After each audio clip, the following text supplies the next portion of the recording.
Економијата се стабилизира, платите растат. Единствена катастрофа за Македонија е 7-годишното разбойничко работење со државни ресурси на СДСМ и ДУИ, а не прогнозата на Светска банка за економијата на државава во најновиот извештај што опозицијата ја препознава. Вака премиерот Христијан Мицкоски ги коментира обвинувањето од опозицијската СДСМ дека оваа влада ќе направи економска катастрофа. Се што кажала СДСМ промарчува.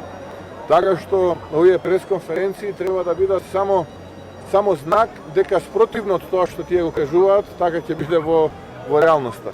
Преку своите пресконференции и пораки што ги испраќаат во јавноста, само потврдуваат и ги потсетуваат граѓаните за своето 7-годишно разбойничко, би рекол, владење, управување со ресурсите по Македонија и ги потсетуваат граѓаните на сите оние понижувања и национални отстапки што ги правеа на сметка на зголемување на своето лично богатство. Пратеникот на СДСМ екс вице-премиер Фатмир Битики вели дека македонската економија е во слободен пат и наместо очекуваниот економски раст од 2,5% годинава, според Светска банка, ќе ја завршиме со само 1,8% раст на бруто домашниот производ. Тоа според него е јасен сигнал дека економските политики на ВМРО-ДПМН се целосно неуспешни. Дека економските политики на ВМРО-ДПМН се целосно неуспешни.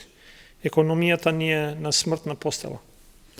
Во извештајот јасно се забележува дека главната причина за овој пат е топлоладниот однос према реализирањето на клучните инфраструктурни проекти, коридорите 8 и 10D, кои требаше да донесат економски бенефити, но ВМРО-ДПМН ги држи на хартија.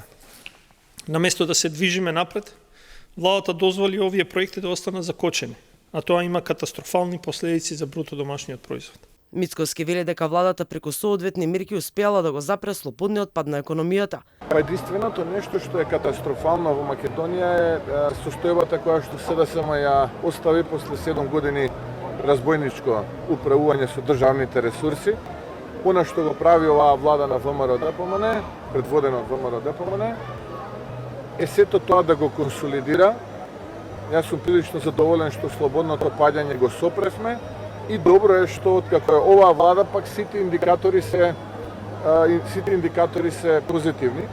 Од владачката партија вела дека за само 2 месеци од формирањето на владата во земјава дојдоа 4 странски инвестиции, од кои само една е во вредност од над $500 милиони и носи над 1500 вработувања. Исто така пензиите се зголемени линарно за 5000 денари, а во нареден период следи зголемување на платите на просветните работници, кои ќе достигне до 46%.